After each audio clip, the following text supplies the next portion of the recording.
Welcome to Shahi effect. കാരണം ഞാൻ പറഞ്ഞല്ലോ, ഞങ്ങൾ കഴിഞ്ഞ 2 ഇലക്ഷനിലെ പരാജയം ഞങ്ങൾ വിലയിരുത്തിയിട്ടുണ്ട്. ഇപ്പോൾ 2010 തിരുവനന്തപുരം കോർപ്പറേഷനിൽ ഞങ്ങൾക്ക് 41 സീറ്റുണ്ടായി. പിന്നീട് അത് 21 മുഖ്യ പ്രതിപക്ഷമായിട്ട് BJP വന്നു. പക്ഷെ അന്ന് ഞങ്ങൾ സ്വീകരിച്ചൊരു നിലപാട്, ഒരു കാരണവശാലും BJPക്ക് മേൽക്കോയ്മ ഉണ്ടാക്കരുത് എന്നുള്ള ഒരു സ്റ്റാൻഡ് ഞങ്ങൾ സ്വീകരിച്ചു. പ്രതിപക്ഷത്ത് അന്ന് BJPക്ക് 35, ഞങ്ങൾക്കന്ന് 21. അപ്പോൾ സ്വാഭാവികമായിട്ട് ഇത് രണ്ടും കൂടിയാൽ തന്നെ ഭരണകക്ഷിയായിട്ടുള്ള LDFനേക്കാൾ അംഗസംഖ്യ കൂടുതൽ. പക്ഷെ അങ്ങനെ അംഗസംഖ്യ കൂടുതൽ വന്ന് ഒരു ബഡ്ജറ്റ് വോട്ടിനിടുമ്പോൾ ബഡ്ജറ്റ്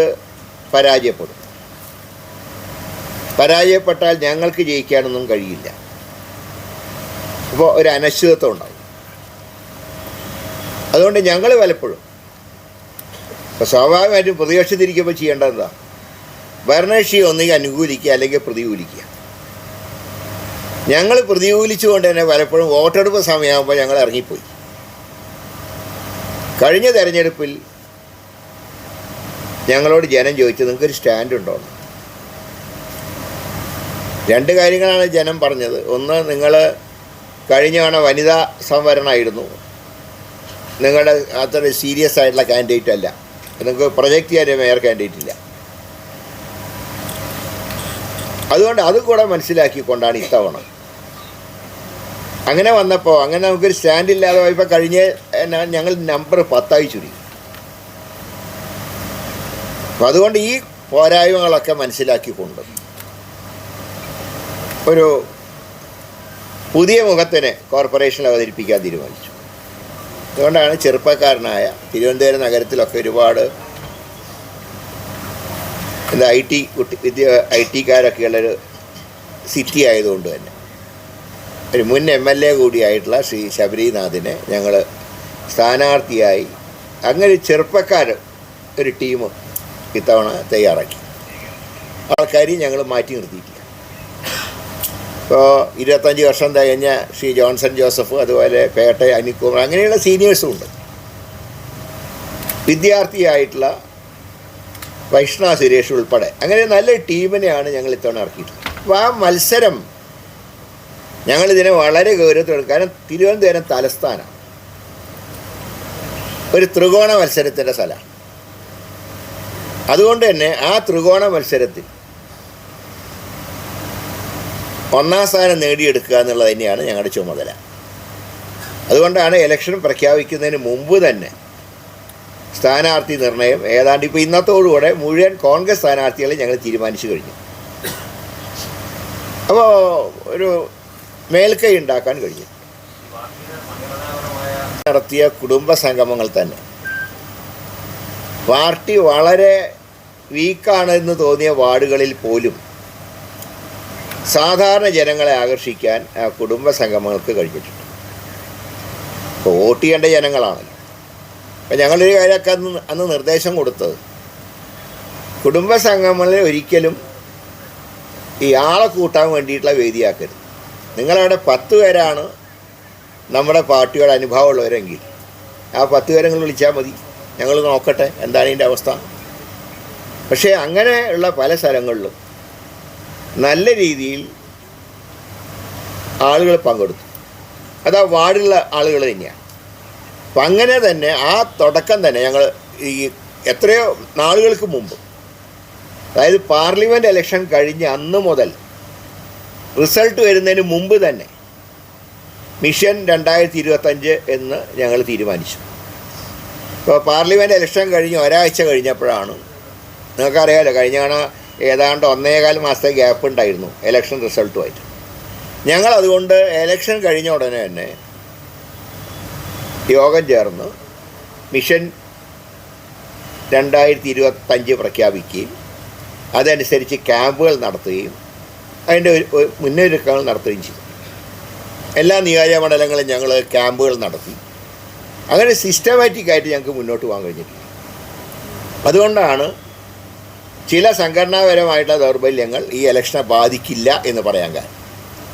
മാത്രമല്ല ഓരോ പ്രവർത്തകരും ഇത് അവരുടെ ഇലക്ഷനാണ്, പ്രവർത്തകരുടെ ഇലക്ഷനാണ്. അതുകൊണ്ട് തന്നെ അവർക്കും ഈ കാര്യങ്ങൾ കുറേയൊക്കെ താല്പര്യമുണ്ട്.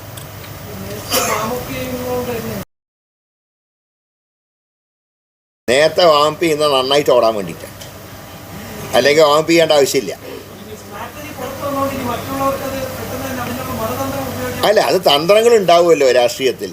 മറുതന്ത്രം പ്രയോഗിക്കുന്ന അറിഞ്ഞുകൊണ്ട് ഒരു തന്ത്രവും പുറത്തെടുക്കാതിരുന്നാൽ പിന്നെ ക്ലച്ച് പിടിക്കുക.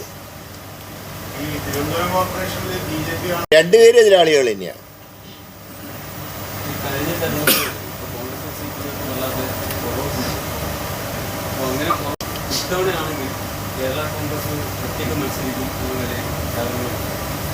അല്ല, അത് ഞാൻ പറയുന്നത് ഇപ്പോൾ ഇലക്ഷൻ്റെ പ്രഖ്യാപനം ഇന്നേ വന്നിട്ടുള്ളൂ. അസംതൃപ്തി ചില ഭാഗങ്ങളുണ്ടാകാം, കാരണം ഇത് അസംബ്ലി ഇലക്ഷനല്ല, ലോക്കൽ ബോഡി ഇലക്ഷനാണ് എന്ന് വിചാരിച്ച് പരമാവധി അക്കോമഡേറ്റ് ചെയ്യാൻ കഴിയുന്നവരെയൊക്കെ ഞങ്ങൾ അക്കോമഡേറ്റ് ചെയ്തിട്ടുണ്ട്. എന്നാൽ ചില സാഹചര്യങ്ങളിൽ ചിലരെ അക്കോമഡേറ്റ് ചെയ്യാൻ ഇവിടെ കഴിഞ്ഞില്ലെങ്കിലും ആ കുറവ് മറ്റിടങ്ങൾ ഞങ്ങൾ പരിഹരിക്കാൻ ശ്രമിക്കുന്നുണ്ട്. ഇപ്പോൾ കേരള കോൺഗ്രസ്സിന് ഇപ്പോൾ നഗരസഭയിൽ അവരെ അക്കോമഡേറ്റ് ചെയ്യാൻ കഴിഞ്ഞില്ലെങ്കിൽ പഞ്ചായത്തുകൾ വരുമ്പോൾ അവർക്കൊരു പ്രയോറിറ്റി കൊടുക്കണം എന്ന് ഞങ്ങൾ നിർദ്ദേശിച്ചിട്ടുണ്ട്. ഏതാ? അല്ല, അതൊക്കെ ഞാൻ പറഞ്ഞല്ലോ. ഇനി ഇലക്ഷൻ്റെ വിഡ്രോവൽ 21 നവംബർ 21 പിൻവലിക്കാനുള്ള അവസാന തീയതി. അതിനു മുമ്പ് എല്ലാ പ്രശ്നവും ഞങ്ങൾ പരിഹരിക്കും.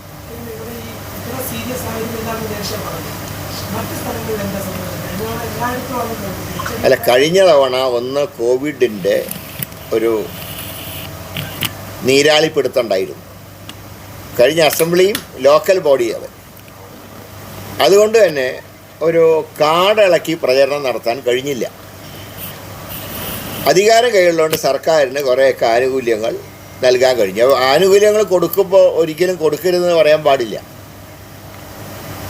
പക്ഷെ ആനുകൂല്യങ്ങൾ കൊടുത്തപ്പോൾ അതിനെ അവർ ഒരു രാഷ്ട്രീയ ലൈനാക്കി മാറ്റി. അതാണ് പാളിച്ച പറ്റിയത്. അല്ലാതെ മറ്റ് അസ്വാരസ്യങ്ങൾ കൊണ്ടല്ല ഒരു പരാജയം ഉണ്ടായത്. RSPക്ക് വിട്ടുകൊടുത്താണ്. RSP വളരെ നല്ല രീതിയിൽ തന്നെ അവർ ഒരു UDFൻ്റെ സ്പിരിറ്റ് അവർ കാണിച്ചു. അവർ 5 സീറ്റ് അവർക്ക് ഞങ്ങൾ വിട്ടുകൊടുത്തപ്പോൾ ഒരു സീറ്റ് അവർ പറഞ്ഞു ഞങ്ങൾക്ക് വിജയസാധ്യതയില്ല, അതുകൊണ്ട് ആ സീറ്റ് അവർ കോൺഗ്രസിനെ ഏൽപ്പിച്ചു, ആറ്റിപ്പുറ സീറ്റ്. അങ്ങനെ ഒറ്റ ഡിമാൻഡേ അവർ പറഞ്ഞിട്ടുള്ളൂ. അടുത്ത തവണ 5 സിറ്റിംഗ് സീറ്റ് ഉണ്ട് എന്നുള്ള ഞങ്ങളുടെ അവകാശം സ്ഥാപിക്കണം. ഞങ്ങൾ പറഞ്ഞു ശരി, സന്തോഷം. അതായത് RSP ഞങ്ങൾ 5 സീറ്റ് കൊടുത്തു. ഒരു സീറ്റ് അവർ പറഞ്ഞു കോൺഗ്രസ് മത്സരിച്ചാലാണ് അവിടെ നല്ല ഫൈറ്റ് കാഴ്ചവെച്ച് ജയിക്കാൻ കഴിയുക. അങ്ങനെ ആറ്റിപ്പുറ സീറ്റ് അവർ തന്നിട്ട് പകരം സീറ്റ് കൊടുക്കാൻ പറ്റിയ സീറ്റില്ല. അവർ പറഞ്ഞു ഞങ്ങൾക്ക് അത് മനസ്സിലാവും, പക്ഷേ ഞങ്ങളുടെ സിറ്റിംഗ് സീറ്റ് 5 എന്നുള്ള ഫോർമുല അംഗീകരിക്കണം. അത് അംഗീകരിച്ചു. അല്ലാതെ ഞങ്ങൾ പറയില്ല ആ കാര്യങ്ങൾ. ഇപ്പോൾ ലൈസൻ കമ്മിറ്റി കൂടുമല്ലോ. ഞങ്ങളിപ്പോൾ ഈ പ്രഖ്യാപനം കഴിഞ്ഞു, സീറ്റ്. See you soon.